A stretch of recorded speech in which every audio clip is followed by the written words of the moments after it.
Bonjour et bienvenue dans l'univers de la gestion avec Inseco pour parler de reporting sur la solution Sage BI Reporting.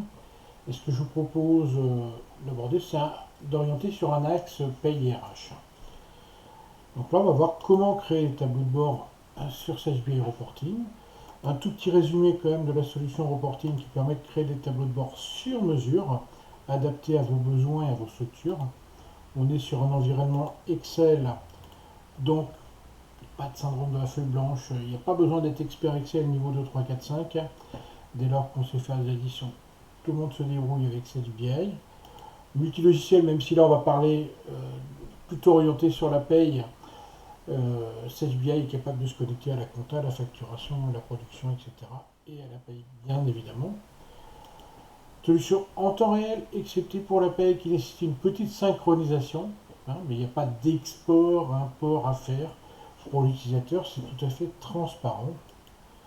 Multisociété, donc je vais pouvoir accéder avec un seul tableau de bord à toutes mes sociétés ou consolider, si je souhaite, toutes mes sociétés sur un seul tableau de bord.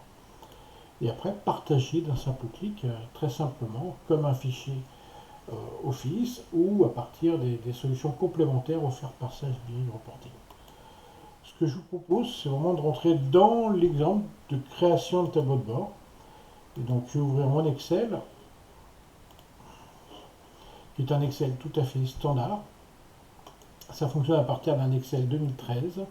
Et j'ai un menu Sage BI Reporting qui me permet d'accéder à mes informations en toute sécurité, puisqu'en fonction du login mot de passe, je vais pouvoir définir des droits. Donc dire tel collaborateur peut accéder à des données de la facturation, mais pas de la paye, par exemple. Je peux pouvoir filtrer par logiciel, ou dire j'accède aux données de la paye, mais uniquement de tel service ou de tel département ou tel établissement. Donc on va pouvoir filtrer, sécuriser en fonction de chaque champ du logiciel. Donc on va être extrêmement sécurisé. Même chose, donc sélectionner en fonction de la société. J'ai plusieurs sociétés, je peux accéder à la paye d'une société, mais pas d'une autre. Donc comme ça, par société, par logiciel, vous voyez, c'est extrêmement sécurisé. On va commencer par un exemple assez simple.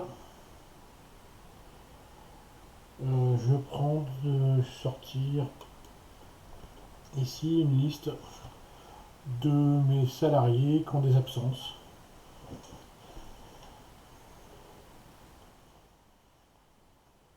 Donc je vais me connecter à ma paye. Donc ici j'ai tous les logiciels avec lesquels je peux faire de la paye. Et je vais chercher ça dans le bulletin événement. L'écran est divisé en trois parties. Sur la gauche, ce qu'on appelle le connecteur, c'est alors la liaison avec Sage Pay et tous les autres logiciels Sage. Donc on retrouve les champs tels qu'ils sont nommés dans Sage. Hein, on peut les renommer si on le souhaite. Hein. C'est pas figé. Si on a personnalisé Sage pour ajouter des champs qui ne sont pas ici, on va pouvoir les rajouter aussi dans le connecteur pour les avoir à disposition en permanence. On peut trier, déplacer, renommer, ajouter, supprimer des champs dans toute cette arborescence-là. Sur la partie haute, les filtres. Donc là, par exemple, je vais dire que je veux, ce qui m'intéresse, ça concerne uniquement les natures d'événements dans ma paye.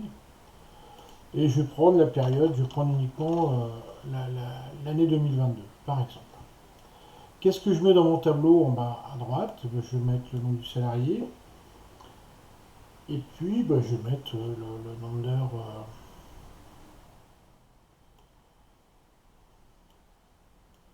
qui correspond à mon absence. J'ai plusieurs façons de présenter ça, on va y revenir un petit peu tout à l'heure. Et moi, je choisis de présenter sur un format dit Office.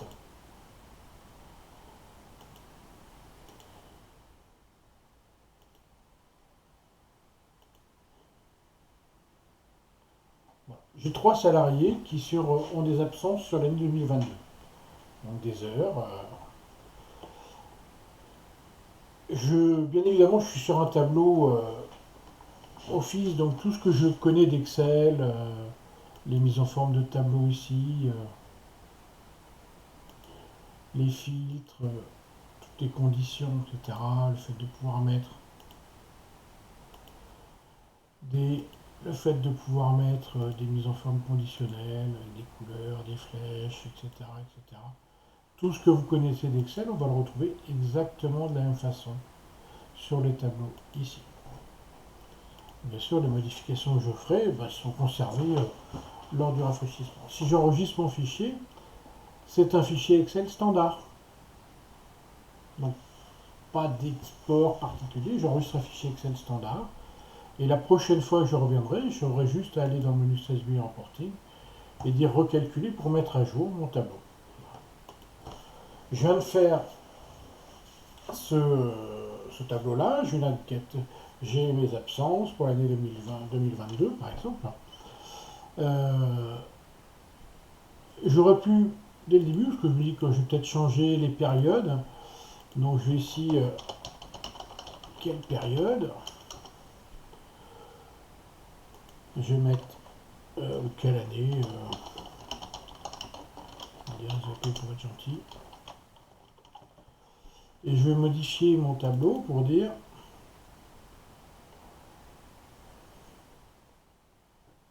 que ce n'est plus forcément sur la période que je vais prendre. Je vais filtrer, ce sera plus facile.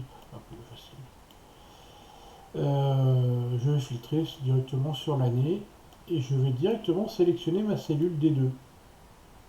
Ici. J'ai fait ça, bon, le résultat est le même, heureusement. Maintenant, si je double-clique dessus, le logiciel voit que ça me sert de filtre sur l'année, donc il me propose la liste des années. Donc je peux très bien comme ça, vous voyez, changer l'année et voir toutes les absences de 2021 ou le ressaisir moi-même directement comme ça. Comme on est sur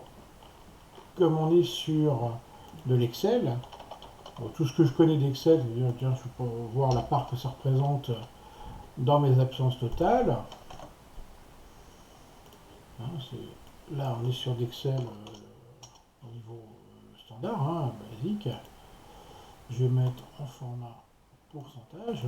Bien sûr, si je change ici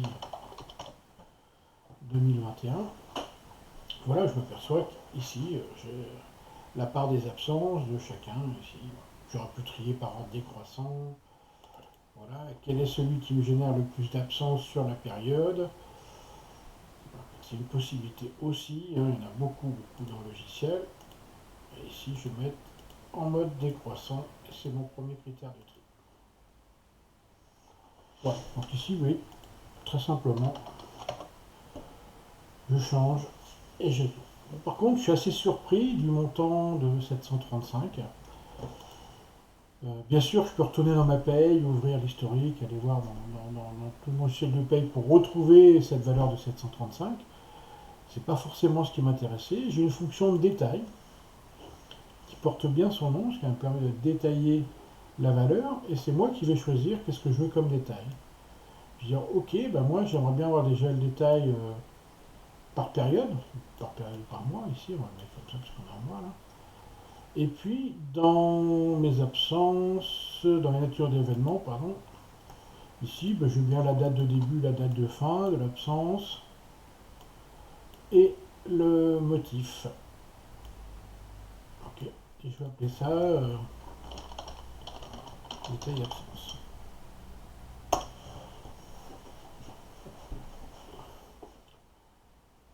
Donc là, Excel me donne vraiment le détail de chaque élément ici. C'est-à-dire, voilà, mois par mois, puisque j'ai demandé un détail mois par mois, voilà le détail des 735 heures d'absence pour ce salarié-là. Puisque j'ai fait ça, maintenant, si je change de valeur par exemple,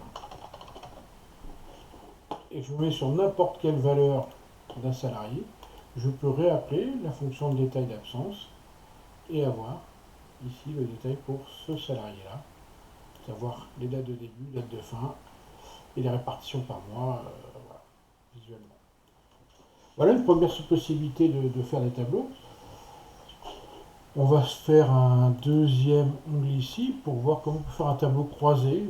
On n'est pas encore dans les tableaux croisés dynamiques pour le moment. Mais je vais filtrer sur... toujours, je vais me connecter à ma paye, bien évidemment. Je vais filtrer sur l'indicateur.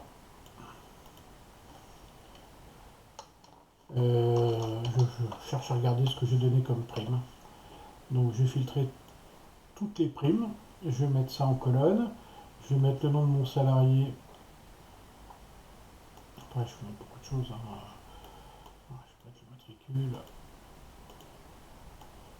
le nom, prénom. Et ce qui va m'intéresser, évidemment, le montant. Et la période, c'est pareil, je vais dire que je vais prendre 2022 par exemple.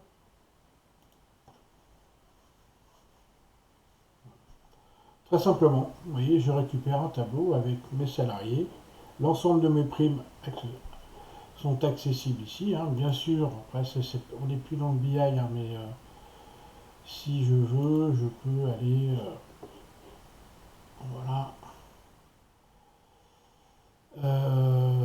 Option C, supprimer les zéros.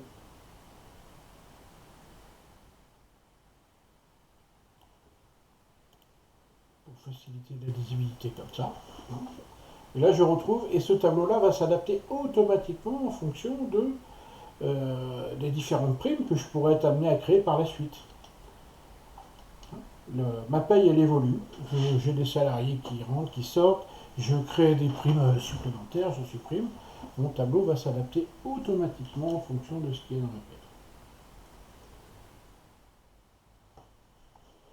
Une autre façon de présenter, je voudrais tout simplement faire un listing de mes salariés. J'ai plusieurs établissements, en l'occurrence j'en ai qu'un, mais on va prendre le principe d'avoir, j'ai des établissements qui sont structurés en départements et sur lesquels sont rattachés mes salariés. Vous savez, les notions de département, service qu'on a dans la fiche salarié.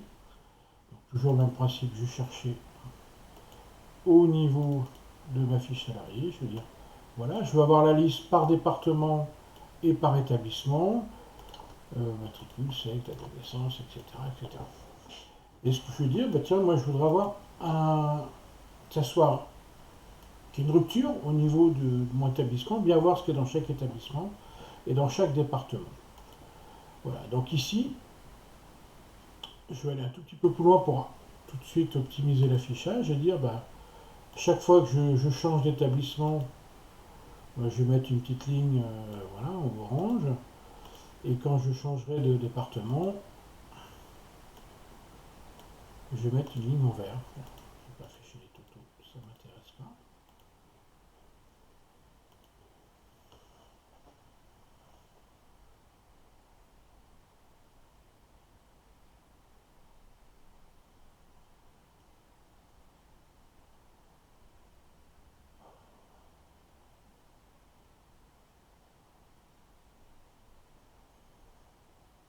Alors, oui,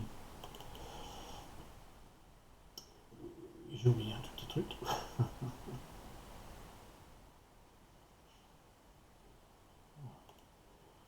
J'ai oublié de cocher dans ce cas-là, avec un peu particulier, une petite option de supprimer doublon. C'est que j'avais plusieurs fois les mêmes valeurs. Voilà. Et si je retrouve, vous voyez, dans mon établissement je décès, j'ai un département commercial avec la liste des salariés intérieurs, j'ai un département comptabilité, etc., etc. Je disais, en termes de droit, hein, je peux très bien faire qu'une personne n'accède qu'aux salariés d'un département. Par exemple, pour aller un petit peu plus loin encore, on va rentrer sur construction d'un tableau croisé dynamique, dire, bon, ben, je vais rencontrer les salariés, j'ai de l'analyse à faire, je ne veux pas forcément avoir 25 tableaux différents, je veux quelque chose d'assez dynamique qui me permette bah, d'analyser un petit peu à la volée ce qui m'intéresse. Donc toujours le même principe, je vais chercher dans mon collecteur de paye, et là je vais faire mes courses, et je vais parler de période, d'année, de matricule, sexe, mois, etc. Qu'est-ce que je vais prendre? Par les départements, je vais prendre le département. Année, mois, on va mettre aussi. On va mettre tout ce qui est l'impôt de salaire net à payer. On va mettre indicateur valeur. Voilà, je fais un petit peu mes courses comme ça. Je vais arriver à l'établissement. Toc, toc, toc. Ok, et donc là, libellé, nature, je vais avoir l'indicateur libellé, ça sera mieux. Voilà, donc je vais demander à créer un tableau de bord, tableau croisé dynamique.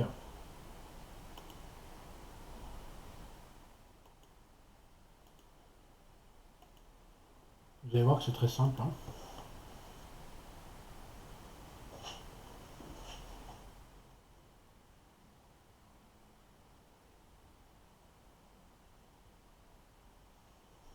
Ok. Sur la partie droite de l'écran, qu'est-ce qui m'intéresse dans mon tableau? Je veux le nom et prénom, mais je veux peut-être aussi un regroupement par département. Donc ici, je vais d'abord mettre, voilà, j'ai le département, le nom et prénom. Je voudrais en face le mois, l'année, je voudrais pouvoir moi facilement changer l'année. Donc je vais faire un petit segment ici. Avant même l'année, quand même, si je suis multi-société, ce qui n'est pas mon cas ici, hein, j'ai ma société, je pourrais avoir toutes mes sociétés qui peuvent être concernées par la paye. Donc ici, comme ça, je vais pouvoir filtrer sur mes années que je pourrais trier en ordre décroissant, ça serait plus sympa. Et je vais mettre en indicateur, je vais mettre ça, et en nature, en libellé, je vais mettre ça. Donc, par exemple, ça me permettrait très simplement de dire quelle est, alors, et puis bien sûr, hein, voilà, un petit truc sur sec, et dire voilà, je veux pour toutes les femmes, voilà, tout ce qui concerne le salaire. Voilà. Je vais prendre le salaire de base, par exemple. Ouais, et donc d'avoir un tableau où il est complètement dynamique, les hommes, les femmes, ou tout en même temps. Je filtre sur l'année, sur l'année, sur le mois, voilà, tout est complètement personnel. Vous voyez en quelques secondes comment on arrive à avoir quelque chose dans lequel je vais pouvoir afficher mon salaire de base, mais aussi tout ce qui va concerner les absences. Ça va être exactement la même chose sur mes absences. Donc à partir d'un seul tableau de bord, de façon totalement dynamique, fiable, je vais pouvoir filtrer, analyser l'ensemble de mes informations. Pour finir, une autre fonction qui est aussi très intéressante, qui permet de... On va parler de département tout à l'heure. Donc sur mes départements, je regarde, j'ai commercial et comptabilité, par exemple.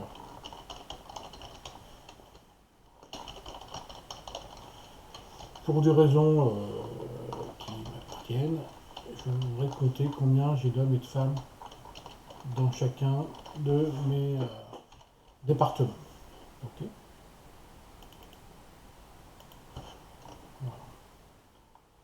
Voilà. Là, je peux tout simplement travailler à la cellule, dire dans ma cellule C8.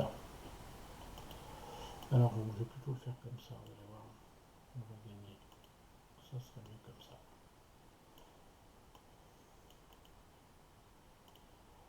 Voilà. Dans ma cellule, toujours C8, je veux savoir combien, toujours le même principe, hein, vous êtes devenir expert de la création de tableaux. Donc,